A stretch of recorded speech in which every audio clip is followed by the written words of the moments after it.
After the Second World War, New York City authorities retained rent controls, supposedly to help their poorer citizens. The intentions were good. This in the Bronx was one result.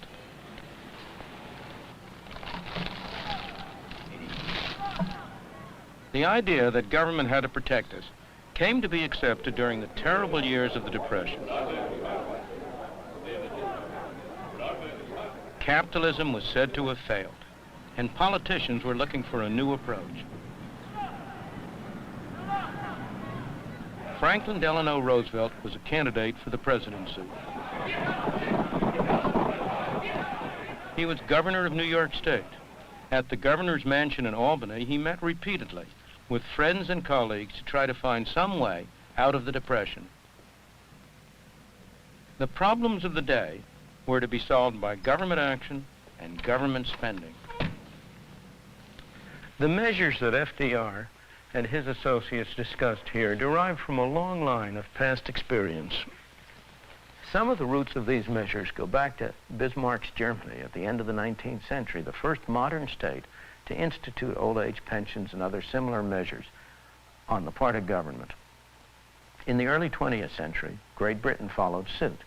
Under Lloyd George and Churchill, it too instituted old age pensions and similar plans. These precursors of the modern welfare state had little effect on practice in the United States, but they did have a very great effect on the intellectuals on the campus, like those who gathered here with FDR. The people who met here had little personal experience of the horrors of the Depression, but they were confident that they had the solution. In their long discussions as they sat around this fireplace, trying to design programs to meet the problems raised by the worst depression in the history of the United States, they quite naturally drew upon the ideas that were prevalent at the time. The intellectual climate had become one in which it was taken for granted that government had to play a major role in solving the problems, in providing what came later to be called security from cradle to grave. Roosevelt's first priority after his election was to deal with massive unemployment. A public works program was started. The government financed projects to build highways, bridges, and dams.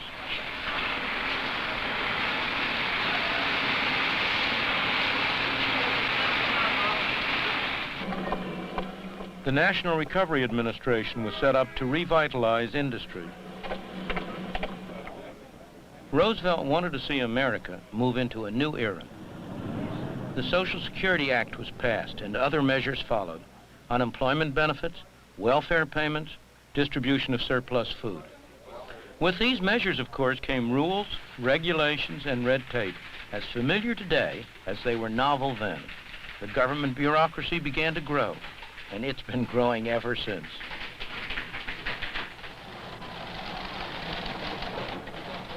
This is just a small part of the Social Security empire today. Their headquarters in Baltimore has 16 rooms this size.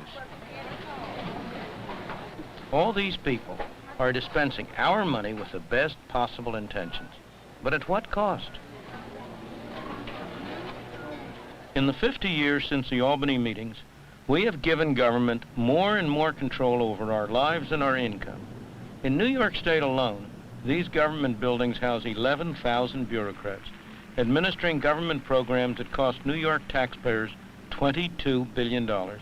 At the federal level, the Department of Health, Education, and Welfare alone has a budget larger than any government in the world, except only Russia and the United States. Yet these government measures often do not help the people they are supposed to. All right. Richard Brown's daughter, Halima, needs constant medical attention. She has a throat defect and has to be connected to a breathing machine so that she'll survive the nights. It's expensive treatment, and you might expect the family to qualify for a Medicaid grant. No, I don't get it, because I'm not eligible for it. I make a few dollars too much, and the salary that I make, I can't afford to really live and save anything. That's out of the question. And I mean, we live from payday to payday. I mean, literally from payday to payday. The struggle isn't made any easier by the fact that Mr. Brown knows that if he gave up his job as an orderly at the Harlem hospital, he would qualify for a government handout, and he'd be better off financially. Well, Miss Davies. Mr. Brown, do me a favor, please? There's a section patient. It's a terrible pressure on him, but he's proud of the work that he does here, and he's strong enough to resist the pressure. Mr. Brown, and you're fully dilated, so I'm here to take you to the delivery room. Try not to push, please, because you want to have a nice, sterile delivery. Mr. Brown has found out the hard way that welfare programs destroy an individual's independence. We've considered welfare. We went to see everybody apply for welfare, but we were told that we were only eligible for $5 a month. And to receive this $5, we would have to cash in our son's savings bonds, and that's not even worth it. But I don't believe in something for nothing anyway. I think a lot of people are capable of working and are willing to work, but it's just the way it's set up. The mother and the children are better off if the husband isn't working or if the husband isn't there, and this breaks up so many poor families. One of the saddest things is that many of the children whose parents are on welfare will, in their turn, end up in the welfare trap when they grow up.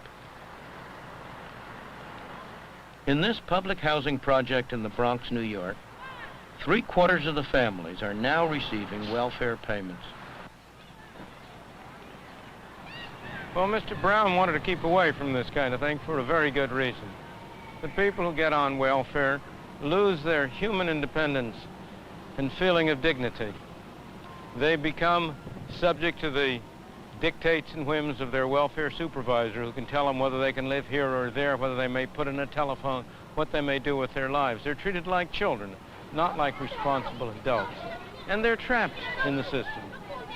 Maybe a job comes up that looks better than welfare, but they're afraid to take it, because if they lose it after a few months, it may be 6 months or 9 months before they can get back onto welfare. And as a result, this becomes a self-perpetuating cycle, rather than simply a temporary state of affairs.